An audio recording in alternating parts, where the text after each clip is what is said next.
Let's review Pokemon Horizons, episode 27, As Long as I'm With My Friends. Following the Rayquaza sightings mentioned by Dot, the Rising Voltacklers take to the wild area in search of clues, except it was all fake. So instead, they try to make the most out of the situation and have fun making curry. Now I will say, it was nice to just see the gang hang out, which allowed the Paldea starters to interact more, but this episode was basically just another one of those where Liko tries to help Dot touch grass. There's nothing wrong with that, as it does help develop their friendship, but it feels like we're kinda just filling up time until the next plot point happens. It's kind of annoying too, cause technically we have no leads now, so naturally it makes us wonder where we're gonna go next, but instead we just spend the whole episode making curry. Great, just what we needed.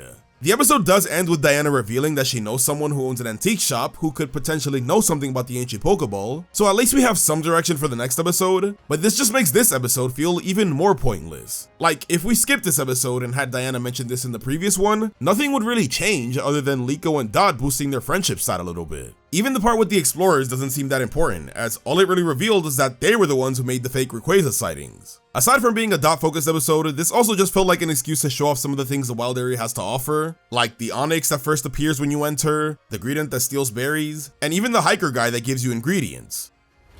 Wait a minute! Alright, this is pretty interesting, cause is this the same hiker that Ash and Go met? Is this really how Horizons confirms that this takes place in the same world as Journeys? I'm definitely not the only one who thinks this, and it doesn't help that Dot makes a video featuring Ash Pokemon like Pikachu, Gengar, Dragonite, and even Snorlax. Now yeah, there's also a Psyduck and Electrode who Ash doesn't own, but still, 4 out of 6 Ash Pokemon is a crazy coincidence. Now I don't really like to talk about how every little thing might connect to Ash, but you can't blame me this time. This almost feels like an intentional Easter egg by the anime staff. Aside from that though, as I said, this was a pretty uneventful episode.